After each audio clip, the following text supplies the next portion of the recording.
Okay. Okay, so there was this young woman, real good-looking woman, and she winds up accidentally pregnant. It was a one-night stand. Things happen, modern life. And but she's a good Catholic girl, and she's going to keep the child, right? So a few weeks into the pregnancy, she finds out that she's going to have twins.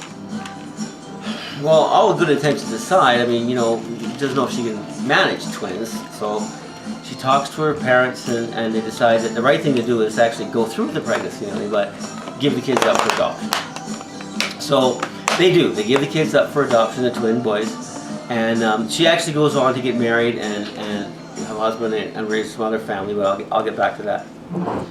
What she didn't know was that the twins wind up getting separated because as an adoption age, it's really hard to plant two kids in one house.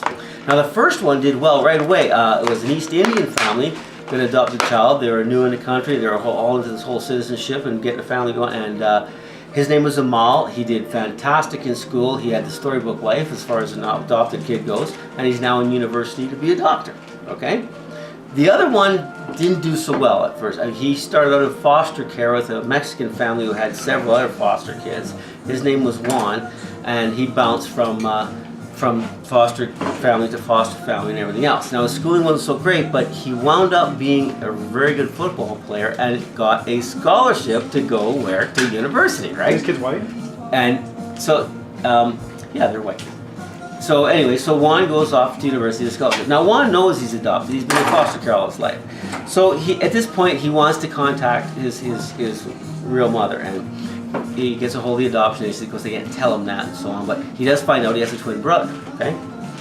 So he searches it, and he gets a hold of Amal, and he meets Amal, and Amal, he didn't know, he's like, oh my God, I have a twin brother. And so they get along great, and they talk about finding their mother, and this is the plan. And Juan swears that I'll keep up the search until it's done and so on.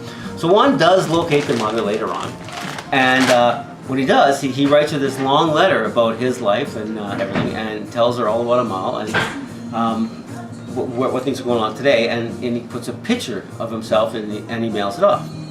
Well, this woman gets this envelope, and she reads the letter, and she's married. She has a husband and two kids of her own now and everything. So her husband comes over and goes, what seems to be the problem? She sits him down at the kitchen table and tells him the whole story about, being young and the twins and adoption and everything. And so she reads him the letter. And she looks at the picture and she starts to cry.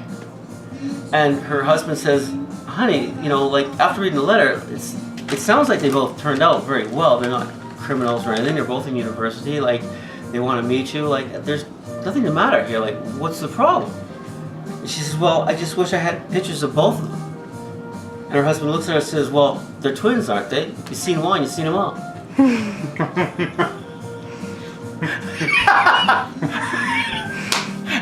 Now wait, let me explain something, okay? This joke is funny twice. Because it's way more fun telling it to somebody and listening to or watching them try to keep track of the immigration and the football, because they think that might come up later. And geez, did they go to the same university together? Where's your mother now? Are they white? Are they white? What's going on here? And the whole time that has no fucking bearing on us, whatever. So now it's your mission to go suck somebody else in. Yeah, and you're kind of a little disappointed. If it's still funny. It's still funny, but wait till you tell it. It's way funnier.